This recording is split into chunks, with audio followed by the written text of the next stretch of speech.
I'm going to show you guys 3 levels of how to make stickers at home so you don't have to be bored this summer. Level 1 is for those of you who don't want to spend any money and just want to find stuff you have at home because it's just a one and done activity. So you're going to need clear packing tape, parchment paper, some sort of magazine with an image on it, and scissors. The first step is to put packing tape on the piece of parchment paper, and then you want to cut out your image on your magazine, making sure that the picture is smaller than the packing tape that you have on the paper. Then you're going to place the image on the clear tape on the parchment paper before putting in a final layer of tape to sandwich everything. Then you want to cut around the entire image, leaving a clear border around the image so that the final layer of tape can sandwich the image onto the first layer of tape that we put on. Level 2 is for those of you who don't mind spending a little bit of money and who want to be a little bit more creative. You're going to want to take some double-sided tape from Daiso alongside your clear packing tape, sketchbook, and art supplies. You're going to want to place guidelines on the paper so that your design doesn't peek out of the tape. And then you're going to want to draw your design on the page. I'm going to cut out a doodle I have in one of my sketchbooks. This was one of my designs for when I was doing my screen printing video. I don't draw with pencil,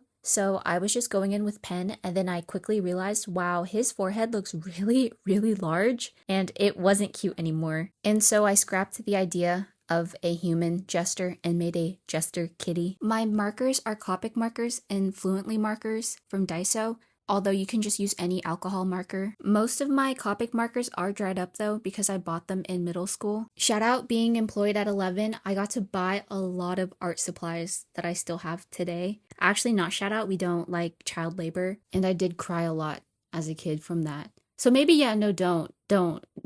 So after you finish your design, you're going to want to cover it with clear packing tape and then cut strips of double-sided tape to attach to the back of the paper. And since the double-sided tape is attached directly to your sketchbook page, you can cut directly at the border without it falling through like the first level. Level 3 is for those of you who have a cutting machine like a Silhouette or a Cricut. You're going to want to make a 8.5 by 11 size canvas, 300 DPI, and then draw your design. I'm using Procreate. I'm taking some doodles I've already drawn before, so I'm taking the line art layer and turning it into a reference layer so I can easily color fill all of the sections in a new layer underneath the line art layer. And to make the border, I am duplicating the line art layer and putting it at the bottom, then applying Gaussian blur. The amount you choose will determine how thick your border is, and you're always going to want to apply a higher percentage than you think you need so that when you go and select the outside layer, you can drag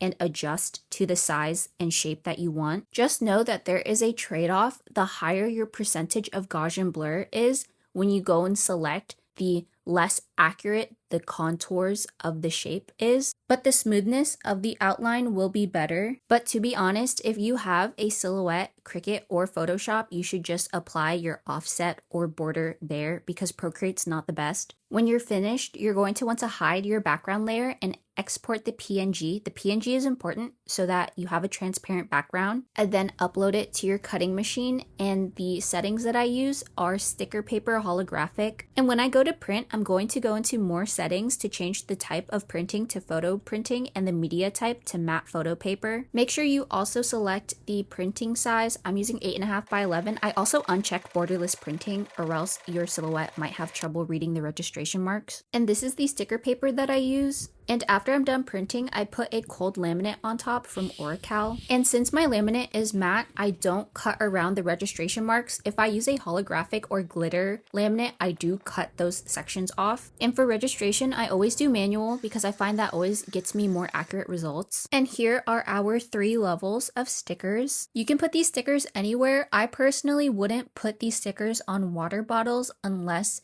you are doing the level 3 stickers with laminate. I personally love to decorate my sketchbook pages with my stickers. But yes, hopefully you have unlocked a new activity to do this summer. Okay, bye.